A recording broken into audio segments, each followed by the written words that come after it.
Well, hello, everybody. It is Spring Q. The Palm Springs Convention Center is filling up, but I am not there. Meg, you are not there. But we are kicking off Q Live remotely. Why? Because we have the technology to do so. Yes. We're going to be broadcasting all kinds of interviews. We have more than 25 interviews up and running. I don't know why I picked that number, Meg. It's more than 30. More than it's more than 3 interviews. And it is. It's more than 3, it's more than 10, it's more than 20. I think people always pick the number just below. If we have 31 interviews, we'd say we have over 30. Yeah. You don't want to But we have overpromise, you don't want to overpromise. We have over 5 interviews, which is also true. But Meg, you're an amazing person. Thanks. You are here. I am here. I'm an okay person too. I I'm think Bill you're Selleck. awesome. Yeah, I'm director of technology at Hillbrook School and the chair of the communications committee, which are the people putting on Q. Who are you, Meg? Who is Meg? That's like the Who existential is? question for the day. No. Yeah. Give me the existential answer first, and then that's all we have time for. Bruce Springsteen fan. No. There it is. I am the education manager for the National Association for Media Literacy Education. I'm also an educator at heart. I've been a teacher for many, many years. I continue to teach right now at the University of Maryland. So all of my work is around educating young people, specifically about media literacy, about journalism, about what it means to be sort of an ethical participant in a world that is filled with media. So that's what I do. What, I'm gonna repeat that. An ethical participant in the world filled with media. Yeah. Yep. That's good. And participant, I mean, that's like not exactly great because like we do more than participate, but that's the Yes. starting point for most people. Yeah. God, I love that. So there's so much to talk about. A lot of people don't know much about Namely. Tell us, give us 5 sentences about what Namely is and how people can get involved. Because, if you are listening right now, if you are a person that loves Q, you will also love Namely. Yes, I hope so. I believe so. No, I believe so too. Yeah, Namely is as I said, the National Association for Media Literacy Education. And so we are the largest membership group for media literacy education really around the world. There's lots of awesome groups. And so I want to make that super clear. But I think what's unique about Namely is our membership comprises educators, activists, we have media makers, we have policymakers, we have formal education and informal education or community education. Our membership just spans the gamut and it is free membership. So our job is to convene people, to act as a resource and a leader in the field. And so we take that really seriously. And what that means is that media literacy is such a broad field. We're talking about how we get people to act, to evaluate, to create, to analyze media. And that happens in so many ways, in so many environments, and through so many different approaches that Namely acts as an umbrella organization to really amplify the work, to support people doing the work, and to guide people to best practices as they become more media literate. And so I think that's our biggest strength. And because our community is so wide, we have really awesome examples of what that looks like in lots of settings and for lots of different audiences. Nice. So there's 2 big ways people can get involved and learn more immediately. This sounds amazing. This sounds really big. The first is the core principles. The second is the conference coming up. Tell us about the core principles. I mean, we could spend an hour on this and not even scratch the surface. You have 1 minute with the core principles. Go. So the core principles of media literacy education are actually something that have been with the organization since 2007. And then we just recently revised them and they're updated. They are open for member preview. So if you're a member of Namely, you've probably been getting some emails or some communications about how we want you to look at them and provide feedback. If you're not a member, you should join. It's free. It's awesome. And then you'll have access to that. But the core principles right now are 10 founding principles or guiding principles that in my mind, really seek to describe what awesome media literacy education looks like. And they are not meant to be prescriptive. In other words, because media literacy education happens in so many different ways, you might find yourself on any given day dealing with one core principle, but not the others. They are aspirational. So these are things that we can look to and we can say, at its best, at its most inclusive, at its most holistic, in a perfect scenario, we aim for media literacy education to look like this. and those 10 principles. And they range from everything emphasizing that we deal with multiple literacies to we deal with how media impacts things like social justice and inclusion and representation.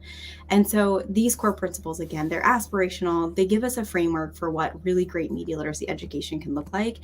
And then I think as educators and people involved in the field, we just look to do our best. We look to create spaces in which media literacy moments can happen and reflect those principles. So it's a work in progress. We are getting feedback right now, and that feedback session will close pretty quickly, actually tomorrow. And then we'll make some last minor revisions, and we'll publish them in perpetuity until the next time we revise.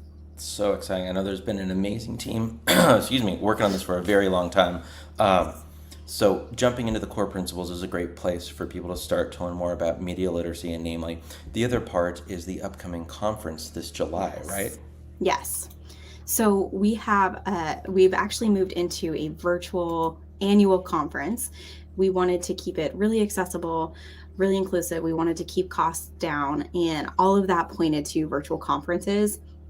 Even though we know, like, post-COVID, people really love to just find spaces to connect in person, which we'll hopefully do in other ways. But our virtual conference in July is 2 days of just jam-packed educator-focused sessions. So these are spaces where no matter what grade you teach, no matter what subject, but specifically K through 12. So we're looking at not necessarily a higher education audience, although we will have some folks in that area. But really, if you're a K through 12 educator who wants to know how to teach media literacy, come on. Yes, exactly. Like, join us in your pajamas, like from the comfort of your hammock. It's summertime, whatever works for you. But we'll have 50-minute sessions, for 2 days, just really getting into the basics of media literacy all the way to like really nuanced things. So media literacy and civic engagement, or media literacy and social issues. So it's an awesome opportunity to just jump into the field no matter where you're at. Yeah, and Q friends, you've known people, like we had keynotes last year, Ken Shelton, who's longtime Q member, was keynoting Christina Ishmael, really involved with ISTE, just extraordinary people are involved with that. Also, I feel like with the Hair Club for Men, not only am I a member, I'm also a client or something. I'm actually co-chairing this conference. I'm so excited, and it's I really see a lot of overlap between what I love about Q and what I love about namely in the conference in particular. So definitely encourage people to attend that. Check it out. Meg, I'm going to drop in how people can get in contact with Namely. You want to drop in how you can share with us how can people find you? Where's the best place to connect with you and Namely? Yeah, absolutely. So folks can connect with me through the Namely website. I love the little, you can see it on there on the screen. So namely.net, and under About Us, you'll find the staff section, and you can find my email. It's mfromm@namely.net.